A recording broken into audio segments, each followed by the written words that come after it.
കർത്താവിൻ്റെ അതിപരിശുദ്ധമായ നാമം മാത്രം വാഴ്ത്തപ്പെടുമാറാകട്ടെ. ഒരിക്കൽ കൂടി തിരുവചന പഠനവുമായുള്ള ബന്ധത്തിൽ കടന്നു വരുവാൻ ദൈവം ഒരുക്കിയ അവസരത്തെ ഓർത്ത് നമുക്ക് ദൈവത്തെ സ്തുതിക്കാം. കടന്നു വന്നിരിക്കുന്ന എല്ലാവരെയും സർവശക്തനായ ദൈവം ധാരാളമായി അനുഗ്രഹിക്കട്ടെ എന്ന് പ്രാർത്ഥിക്കുന്നു. 12 അപ്പോസ്തലന്മാരെ കുറിച്ചുള്ള പഠനം തുടരുകയാണ്. നമ്മൾ കഴിഞ്ഞ ക്ലാസ്സിലൊക്കെ പഠിച്ചത് 12 അപ്പോസ്തലന്മാരിൽ 11 പേരെ കുറിച്ച് നമ്മൾ പഠിച്ചു കഴിഞ്ഞു. ഇന്ന് നമ്മൾ പഠിക്കുന്നത് 12ാമത്തെ അപ്പോസ്തലൻ, അതായത് യൂദ ഇസ്കറിയാത്താവിനെ കുറിച്ചാണ്. 11 അപ്പോസ്തലന്മാരെ കുറിച്ച് കഴിഞ്ഞ ക്ലാസ്സിൽ അവരുടെ ജീവചരിത്രം നമ്മൾ വിശദമായി മനസ്സിലാക്കിയുണ്ടായി. ഇന്ന് 12ാമത്തെ അപ്പോസ്തലനായ യൂദ ഇസ്കറിയാത്താവിനെ കുറിച്ചാണ് പഠിക്കുവാൻ പോകുന്നത്. നമ്മൾ നേരത്തെ മനസ്സിലാക്കി 12 അപ്പോസ്തലന്മാരുടെ പേരെഴുതിയ 4 ലിസ്റ്റുകളിലും അവസാനത്തെ പേര് യൂദ ഇസ്കറിയാത്താവിൻ്റെതാണ്. അപ്പോൾ ആദ്യത്തെ പേര് നമ്മൾ പഠിച്ചു പത്രോസിന്റെ, ഒന്നാമൻ പത്രോസ് എന്നാണ് ആ ലിസ്റ്റിലെല്ലാം എഴുതിയിരിക്കുക. ഒന്നാമൻ പത്രോസ്. അതുകൊണ്ടാണ് ആദ്യം നമ്മൾ പത്രോസിനെ കുറിച്ച് പഠിച്ചത്. മത്തായിയുടെ സുവിശേഷം 10-ാം അധ്യായം 2 മുതൽ 4 വരെ വായിച്ചാൽ നമുക്ക് അവിടെ 12 അപ്പോസ്തലന്മാരുടെ പേര് കാണുവാൻ കഴിയും. 12 അപ്പോസ്തലന്മാരുടെ പേരെഴുതിയ ലിസ്റ്റ് രൂപത്തിലുള്ള മത്തായി, മർക്കോസ്, ലൂക്കോസ് അപ്പോസ്തല പ്രവർത്തികൾ. മത്തായിയുടെ സുവിശേഷം 10-ാം അധ്യായം 2 മുതൽ 4 വരെ ഞാനൊന്ന് വായിക്കാം. 12 അപ്പോസ്തലന്മാരുടെ പേരാവിത്: ഒന്നാമൻ പത്രോസ് എന്ന് പേരുള്ള ശീമോൻ, അവന്റെ സഹോദരൻ അന്ത്രയോസ്, അൽഫായുടെ മകനായ യാക്കോബ്, തദായി, ശീമോൻ, യേശുവിനെ കാണിച്ചു കൊടുത്ത യൂദ ഇസ്കറിയാത്ത. അപ്പൊ മത്തായി സുവിശേഷം 10-ാം അധ്യായം 2 മുതൽ 4 വരെയുള്ള വചനത്തിന്റെ അകത്ത് 12 അപ്പോസ്തലന്മാരുടെ ലിസ്റ്റ് ഉണ്ട്. അതിൻ്റെ അകത്ത് അവസാനത്തെ പേരുകാരൻ യൂദ ഇസ്കറിയാത്താവാണ്. ഒന്നാമത്തെ പേരുകാരൻ പത്രോസാണ്. അതുകൊണ്ട് പത്രോസിനെ കുറിച്ച് നമ്മൾ ഒന്നാമത് പഠിച്ചു കഴിഞ്ഞു. ഈ അവസാനത്തെ പേരുകാരന യൂദ ഇസ്കറിയാത്താവിനെ കുറിച്ച് പഠിക്കുകയാണ്. ഈ മത്തായിയുടെ സുവിശേഷം 10-ാം അധ്യായം 2 മുതൽ 4 വരെ വായിച്ചപ്പോൾ അവിടെ അപ്പോസ്തലന്മാരുടെ പേരിന്റെ അകത്ത് തദായി എന്നായിരിക്കുന്നത്. നമ്മൾ നേരത്തെ പഠിച്ചു യൂദ തദാവൂസ്, തദായി എന്നാണ് എഴുതിയിരിക്കുന്നത്. പിന്നെ ശീമോൻ എഴുതിയിട്ടുണ്ട്, എരിവുകാരനായ ശീമോൻ. വെറും ശീമോൻ അല്ല, എരിവുകാരനായ ശീമോൻ. അവസാനത്തെ 12ാമത്തെ അപ്പോസ്തലൻ യൂദ ഇസ്കറിയാത്ത. ഇനിയും മർക്കോസിന്റെ സുവിശേഷം 3-ാം അധ്യായം 13 മുതൽ 19 വരെ വായിച്ചാൽ അവിടെയും നമുക്ക് ഈ ലിസ്റ്റ് 12 അപ്പോസ്തലന്മാരുടെ പേരെഴുതിയ ലിസ്റ്റ് കാണുവാൻ കഴിയും. പിന്നെ അവൻ മലയിൽ കയറി തനിക്ക് ബോധിച്ചവരെ അവൻ അടുക്കൽ വിളിച്ചു. അവർ അവന്റെ അരികിൽ വന്നു. അവൻ തന്നോടുകൂടെ ഇരിപ്പാനും പ്രസംഗിക്കേണ്ടതിന് അയപ്പാനും ഭൂതങ്ങളെ പുറത്താക്കേണ്ടതിന് അധികാരം ഉണ്ടാക്കുവാനും പന്തിരി വരെ നിയമിച്ചു. ശിമോൻ പത്രോസ് എന്ന് പേരിട്ട ശിമോൻ പത്രോസ് എന്ന് പേരിട്ടു. സബദിയുടെ മകനായ യാക്കോബ്, യാക്കോബിന്റെ സഹോദരനായ യോഹന്നാൻ, ഇവർക്ക് ഇടിമക്കൾ എന്നർത്ഥമുള്ള ബൊവനർഗസ് എന്ന പേരിട്ടു. അന്ത്രയോസ്, ഫിലിപ്പോസ്, ബർത്തലോമായി, മത്തായി, തോമസ്, അൽപായുടെ മകനായ യാക്കോബ്, തദായി, കനാന്യനായ ശീമോൻ, തന്നെ കാണിച്ചു കൊടുത്ത ഇസ്കരിയാത്ത യൂദ എന്നിവർ തന്നെ. അപ്പൊ അവിടെയും മർക്കോസിന്റെ സുവിശേഷം 3-ാം അധ്യായത്തിൽ കൊടുത്തിരിക്കുന്ന 3-ാം അധ്യായം 13 മുതൽ 19 വരെ കൊടുത്തിരിക്കുന്ന അപ്പോസ്തലന്മാരുടെ ലിസ്റ്റിന്റെ അകത്തും അവസാനത്തെ പേര് യൂദ ഇസ്കരിയാത്താവാണ്. അപ്പൊ മർക്കോസിനെ കുറിച്ച് നമ്മൾ നേരത്തെ വേദപുസ്തകത്തെ കുറിച്ച് പഠിച്ചപ്പോൾ പറഞ്ഞിരുന്നു മർക്കോസ് ആരായിരുന്നു എന്ന്. അപ്പോസ്തലൻ അല്ല മർക്കോസ് എന്ന കാര്യം നിങ്ങൾക്ക് മനസ്സിലായി കാണുമല്ലോ. പിന്നെ മർക്കോസ് ആരാ? മർക്കോസ് അപ്പോസ്തലനായ പത്രോസിന്റെ ശിഷ്യനാ. അന്നേരം നമ്മൾ മനസ്സിലാക്കിയതാ അപ്പോസ്തലനായ പത്രോസിന്റെ ശിഷ്യനാ. പിന്നെ ലൂക്കോസ് ആരാ? ലൂക്കോസ് 12 അപ്പോസ്തലന്മാരിലുള്ള ആളല്ല. ലൂക്കോസ് അപ്പോസ്തലനായ പൗലോസ് അപ്പോസ്തലന്റെ ശിഷ്യനാണ് ലൂക്കോസ്. മർക്കോസ് അപ്പോസ്തലനായ പത്രോസിന്റെ ശിഷ്യനും ലൂക്കോസ് പൗലോസ് ശ്ലീഹായുടെ ശിഷ്യനുമാണ്. മറന്നു പോകരുത്. ഇനി ലൂക്കോസിന്റെ സുവിശേഷം 6-ാം അധ്യായം അതിന്റെ 12 മുതൽ 19 വരെ വായിച്ചാലും ഈ 12 അപ്പോസ്തലന്മാരുടെ പേരുണ്ട്. നമുക്കൊന്ന് വായിക്കാം. ആ കാലത്ത് അവർ പ്രാർത്ഥിക്കേണ്ടതിന് ഒരു മലയിൽ ചെന്നു ദൈവത്തോടുള്ള പ്രാർത്ഥനയിൽ രാത്രി കഴിച്ചു. നേരം വെളുത്തപ്പോൾ അവൻ ശിഷ്യന്മാരെ അടുക്കെ വിളിച്ചു. അവരിൽ 12 പേരെ തെരഞ്ഞെടുത്ത് അവർക്ക് അപ്പോസ്തലന്മാർ എന്ന് പേരിട്ടു.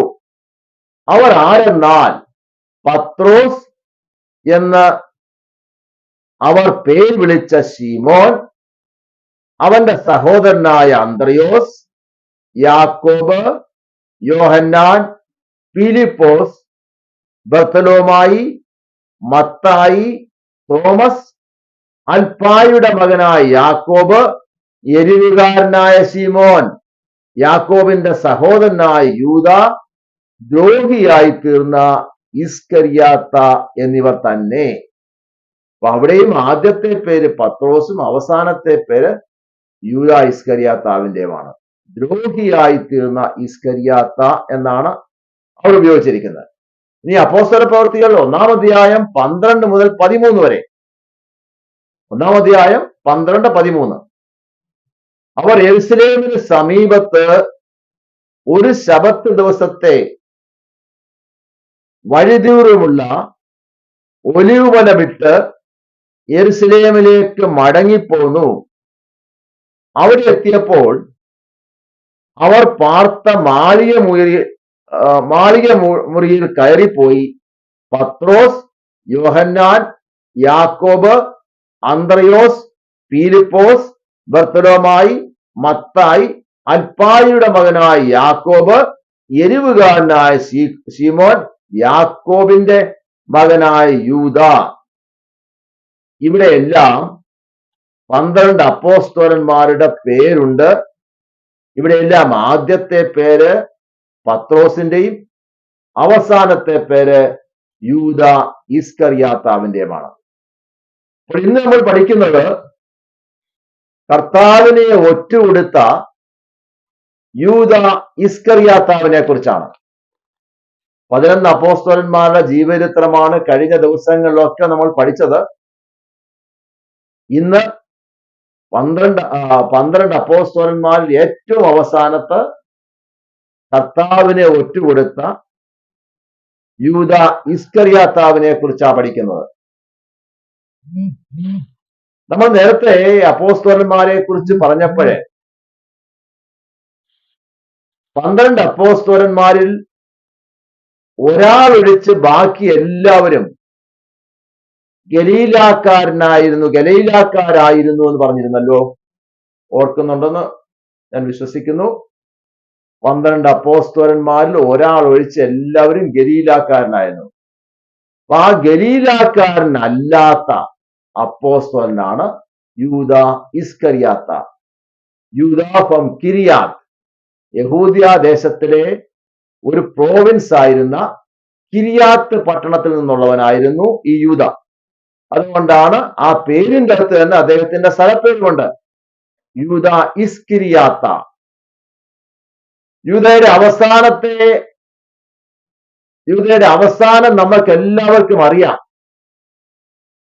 അപ്പോസ്തല പ്രവൃത്തിയിൽ 1-ാം അധ്യായം 18 മുതൽ 20 വരെ വായിച്ചാൽ അവന്റെ അവസാനം എങ്ങനെയായിരുന്നു എന്നവിടെ പറയുന്നുണ്ട്. അവൻ അനീതിയുടെ കൂലി കൊണ്ട് ഒരു നിലം വാങ്ങി തലകീഴായി വീണു, നടുവേ പിളർന്ന് അവന്റെ കുടലെല്ലാം കുറിച്ചുപോയി. അപ്പോസ്തല പ്രവൃത്തിയിൽ 18 മുതൽ 20 വരെ വായിച്ചാൽ അവിടെ എഴുതിയിട്ടുണ്ട് ഈ യൂദായുടെ അവസാനം എങ്ങനെയായിരുന്നുള്ളത്.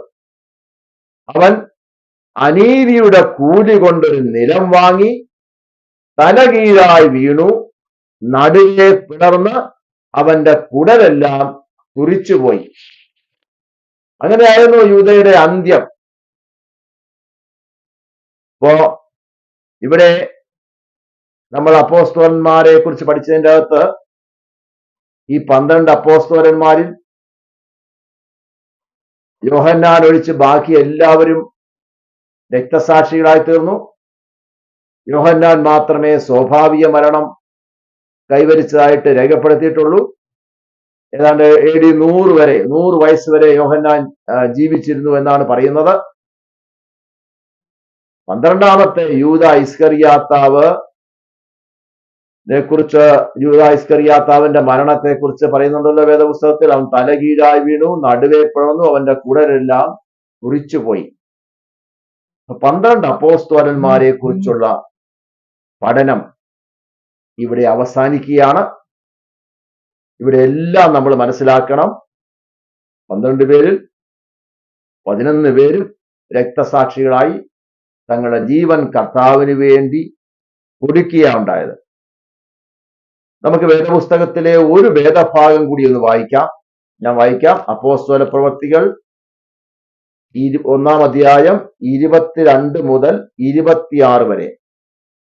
അപ്പോസ്തല പ്രവൃത്തികൾ 1-ാം അധ്യായം 22 മുതൽ 26 വരെ.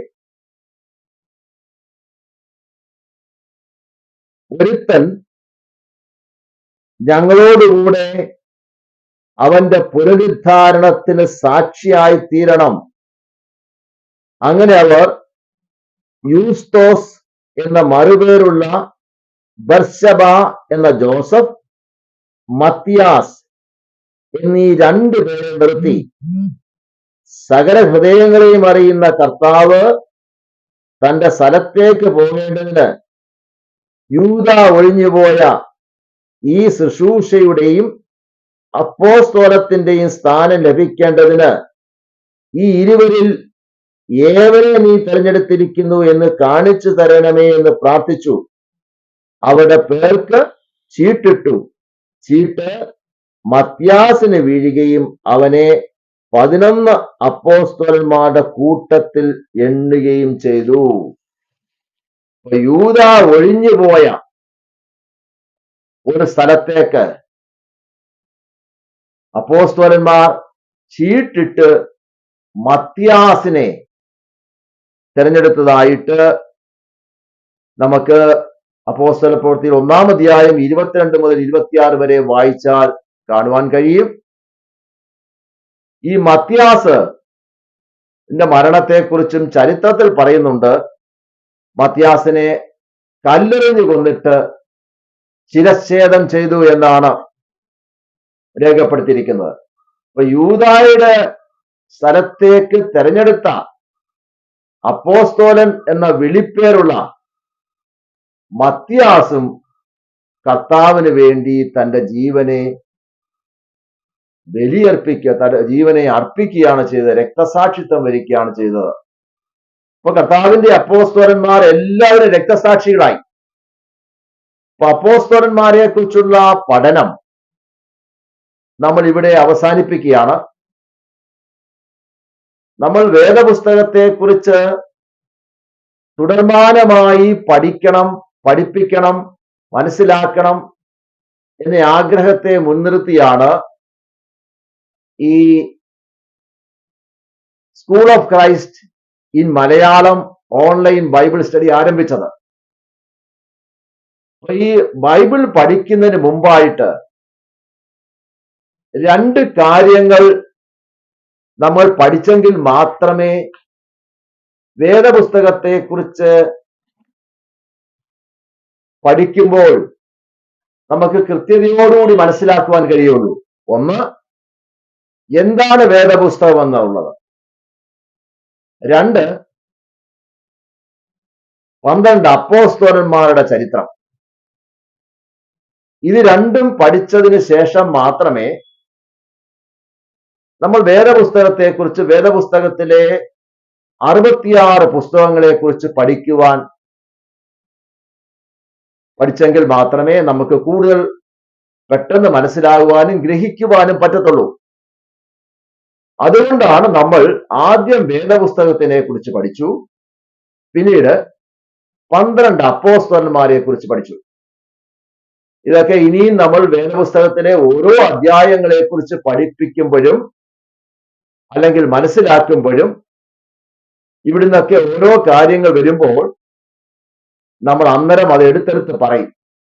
കൂടുതൽ കൂടുതൽ നമ്മുടെ മനസ്സിൽ ഇരിക്കും, മറന്നു പോകാതെ ഇരിക്കും. അതുകൊണ്ടാണ് ഞാൻ ആദ്യം വേദപുസ്തകത്തെ കുറിച്ചും പിന്നീട് 12 അപ്പോസ്തലന്മാരെ കുറിച്ച് പഠിപ്പിച്ചത്.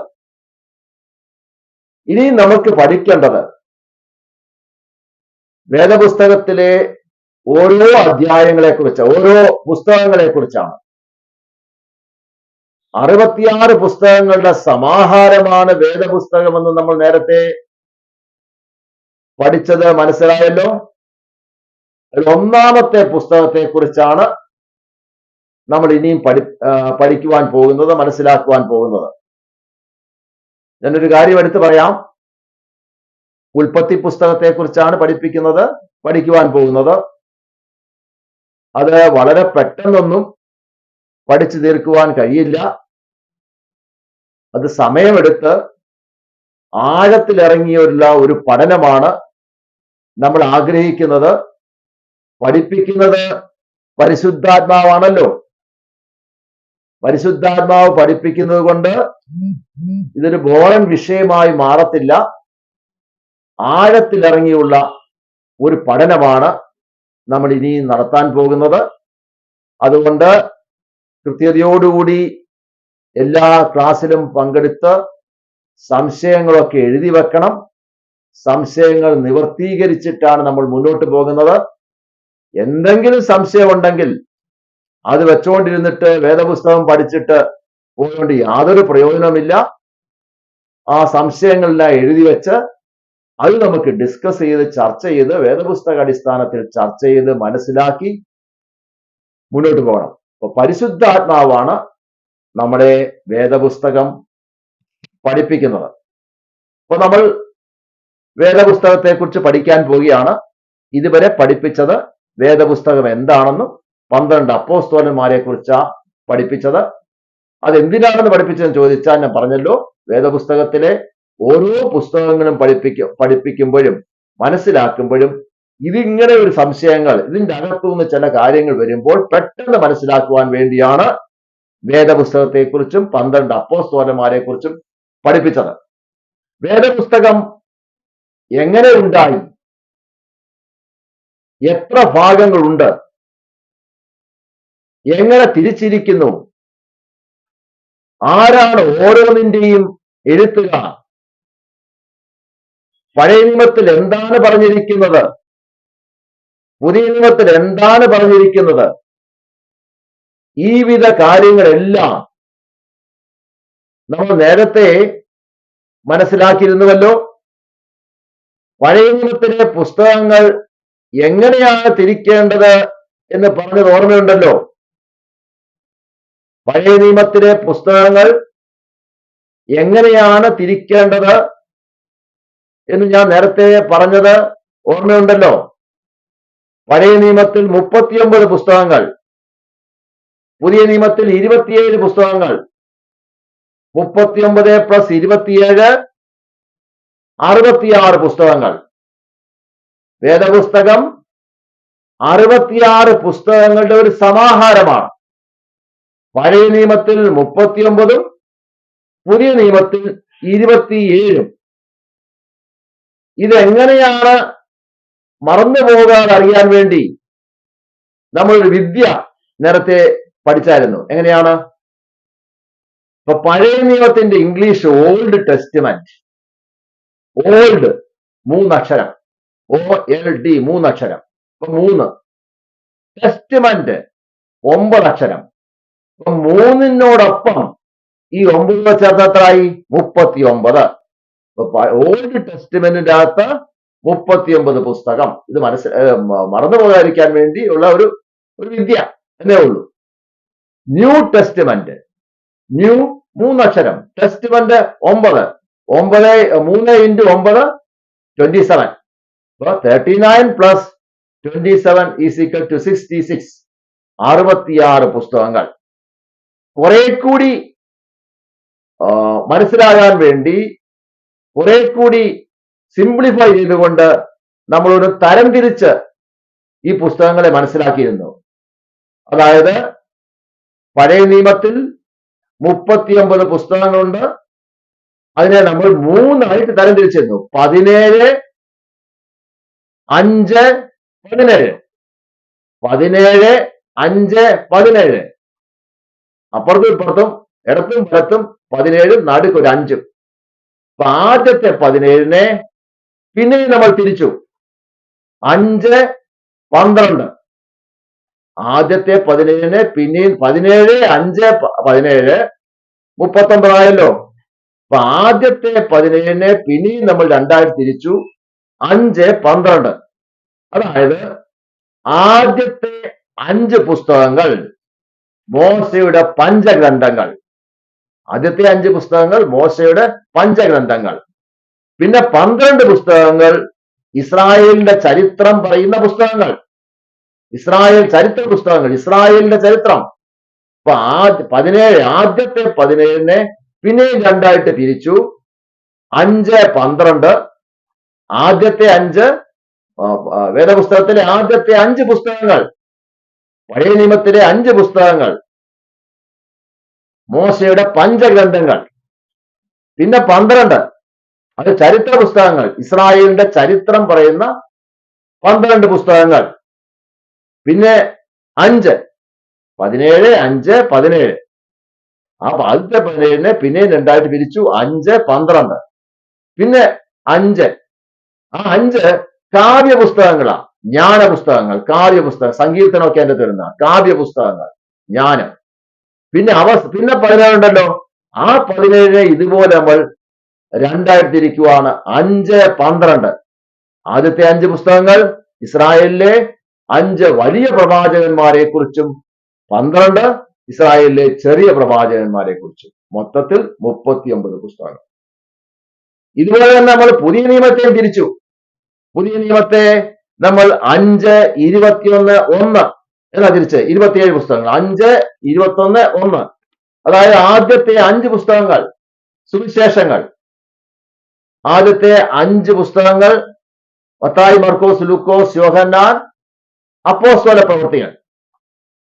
ഇത് ജീവചരിത്രമാണ്. കർത്താവായ യേശുക്രിസ്തുവിന്റെ ജീവചരിത്ര പുസ്തകങ്ങളാണ്, ജീവചരിത്രമാണ് ആദ്യത്തെ 5 പുസ്തകങ്ങൾ. പിന്നെ 21 ലേഖനങ്ങൾ, 21 ലേഖനങ്ങൾ. അവസാനത്തെ വെളിപ്പാട് പുസ്തകം. അപ്പോ 5, 21, 1, 27. അപ്പൊ 39 പ്ലസ് 27 66 പുസ്തകങ്ങൾ. ഇനി പഴയ നിയമത്തിൽ എത്ര എഴുത്തുകാരുണ്ടെന്ന് നമ്മൾ മനസ്സിലാക്കി. പഴയ നിയമത്തിൽ 39 പുസ്തകങ്ങൾ എഴുതിയത് 32 എഴുത്തുകാരാണ്. 39 പുസ്തകങ്ങൾ എഴുതിയത് 32 എഴുത്തുകാർ. പുതിയ നിയമത്തിലെ 27 പുസ്തകങ്ങൾ എഴുതിയ 8 എഴുത്തുകാരാണ്. 8 എഴുത്തുകാർ. ഈ കാര്യങ്ങളെല്ലാം ഞാൻ ഒന്നുകൂടെ ഒന്ന് ഓർക്കുവാൻ വേണ്ടി പറഞ്ഞതേ ഉള്ളൂ. കാരണം ഇത് പഠിക്കുമ്പോൾ ഞാൻ ആദ്യമേ പറഞ്ഞല്ലോ, ആഴത്തിലിറങ്ങിയ ഒരു പഠനമാണ് നമ്മൾ നടത്തുവാൻ പോകുന്നത്. വളരെ ഗൗരവമായിട്ടുള്ള ഒരു പഠനമാണ് നടത്താൻ പോകുന്നത്. പെട്ടെന്ന് ഓടിച്ചുള്ള പഠനമല്ല. ഉൽപ്പത്തി പുസ്തകം തുടങ്ങാൻ പോവുക. അതിനു മുമ്പായിട്ട് ചില കാര്യങ്ങളൊക്കെ ഒന്ന് പറഞ്ഞതേ ഉള്ളൂ.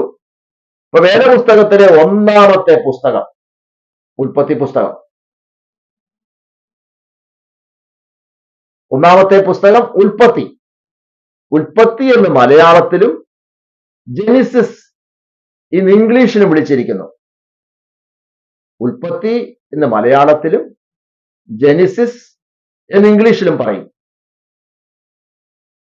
ജെനിസിസ് എന്ന പദത്തിന്റെ അർത്ഥം ഒറിജിൻ, സോഴ്സ്, ബർത്ത് എന്നൊക്കെയാണ്. Origin of everything, source of everything, birth of everything എന്ന് വേണമെങ്കിൽ പറയാം. ഉൽപ്പത്തി അതിന്റെ ഇംഗ്ലീഷാണ് ജെനിസിസ്. ജെനിസിസ് എന്ന പദത്തിന്റെ അർത്ഥം, ഇംഗ്ലീഷ് പദത്തിന്റെ അർത്ഥം ഒറിജിൻ, സോഴ്സ്, ബർത്ത് എന്നൊക്കെയാണ്. Origin of everything, source of everything, birth of everything എന്നൊക്കെ പറയാം.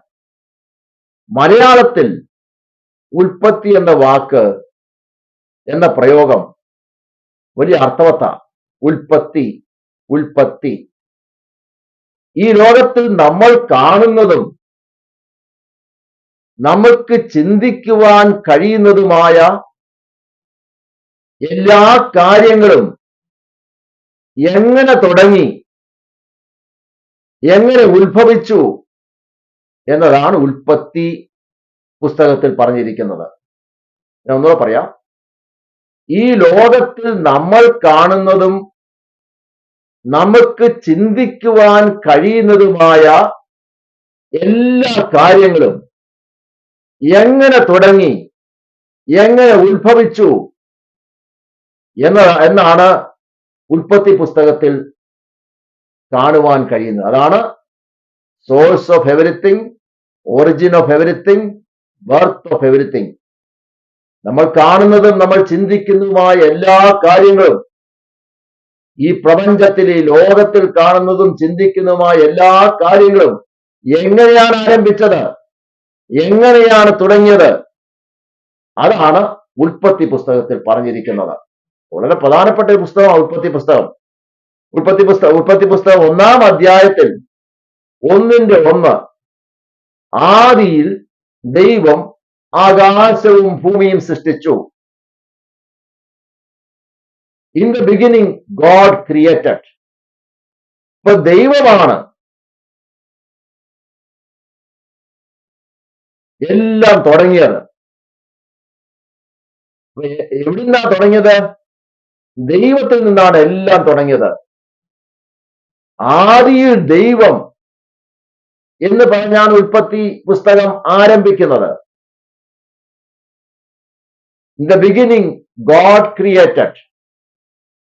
എല്ലാം തുടങ്ങിയത്, നമ്മൾ കാണുന്നതും ചിന്തിക്കുന്നതുമായ എല്ലാ കാര്യങ്ങളും തുടങ്ങിയതും ഉത്ഭവിച്ചതും കുറിച്ച് പറയുന്നതാണ് ഉൽപ്പത്തി പുസ്തകം. ഈ കാര്യങ്ങളെല്ലാം എവിടുന്ന് തുടങ്ങി, എവിടുന്ന് ഉത്ഭവിച്ചു എന്ന് വേദപുസ്തകത്തിന്റെ ആദ്യം തന്നെ പറയുന്നുണ്ട്. ആദിയിൽ ദൈവം, in the beginning God created. ദൈവത്തിൽ നിന്നാണ് എല്ലാം ഉത്ഭവിച്ചത്. ദൈവത്തിൽ നിന്നാണ് എല്ലാം തുടങ്ങിയത്. അതാണ് വേദപുസ്തകത്തിൽ പറയുന്നത്. അവനെ കൂടാതെ ഒന്നും വെളിവായിട്ടില്ല. തുടങ്ങിയത് ദൈവത്തിൽ നിന്നാണ് തുടങ്ങിയത്. അവനെ കൂടാതെ ഒന്നും വെളിവായിട്ടില്ല. ദൈവം എവിടെ നിന്നാണ് ഉണ്ടായതെന്ന് ചോദിച്ചാൽ ഒരു സംശയം. എല്ലാം ദൈവത്തിൽ നിന്നാണ് തുടങ്ങിയത്. അവനാണല്ലോ എല്ലാം ഉണ്ടാക്കിയത്. അപ്പൊ ദൈവം എവിടെ നിന്നാണ് ഉണ്ടായത്? ദൈവത്തിന്റെ തുടക്കം എങ്ങനെയാണ്? ഒരു സംശയം. അങ്ങനെ ചോദിക്കുന്നവരുണ്ട്. അങ്ങനെ ചോദിക്കുന്ന ധാരാളം ആൾക്കാരുണ്ട്. നിരീശ്വരവാദികൾക്ക് അങ്ങനെ ചോദിക്കുന്ന ദൈവത്തിന്റെ ഉത്ഭവം എങ്ങനെയാണ്? ദൈവമാണ് എല്ലാം തുടങ്ങിയത്. സോഴ്സ്, ബർത്ത് ആൻഡ് ഒറിജിൻ ദൈവമാണെന്നല്ലേ പറയുന്നത്. അപ്പൊ ദൈവത്തിന്റെ ഒറിജിൻ എവിടുന്നാ എന്ന് ചോദിക്കുന്നവരുണ്ട്. ദൈവത്തിന് ഉൽപ്പത്തി ഇല്ലാത്തത് കൊണ്ട് ദൈവത്തിന്റെ ഉൽപ്പത്തിയെക്കുറിച്ച് മാത്രം ഈ പുസ്തകത്തിൽ പറയുന്നില്ല. ഓർക്കണം, നമ്മൾ ചിന്തിക്കുന്നതും നമ്മൾ കാണുന്നതുമായ ഈ ലോകത്തിലെ സകല കാര്യങ്ങളെക്കുറിച്ചുള്ള ഉൽപ്പത്തിയാണ് ഉൽപ്പത്തി പുസ്തകത്തിൽ. ദൈവത്തിന്റെ ഉൽപ്പത്തിയെക്കുറിച്ച് ഒഴിച്ച് ബാക്കി എല്ലാത്തിന്റെ ഉൽപ്പത്തിയെക്കുറിച്ച് ഇതിന്റെ അകത്ത് പറയുന്നുണ്ട്. ദൈവത്തിന്റെ ഉൽപ്പത്തിയെ കുറിച്ച് മാത്രം ഇതിന്റെ അകത്ത് പറയുന്നില്ല.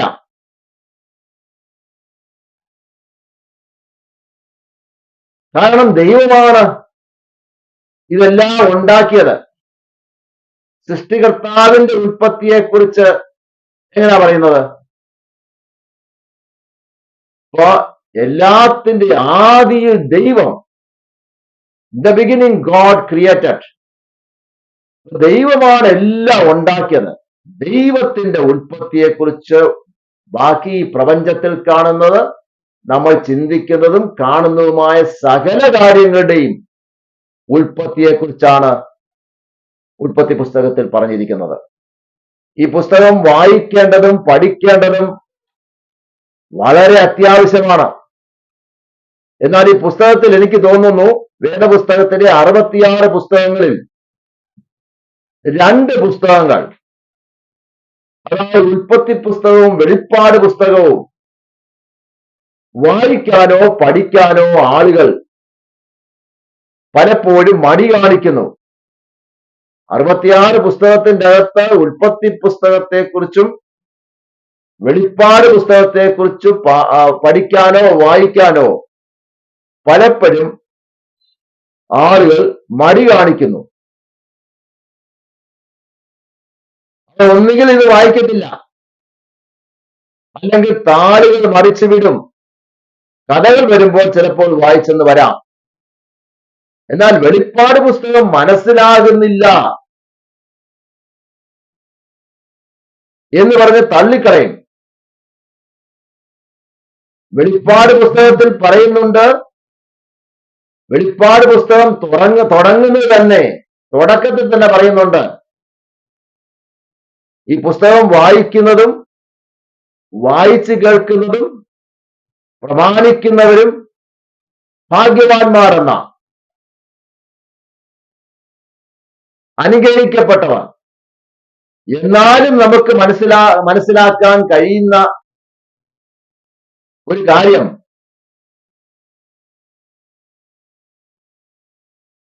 ഈ പുസ്തകം വായിക്കുന്നില്ല എന്നാണ്.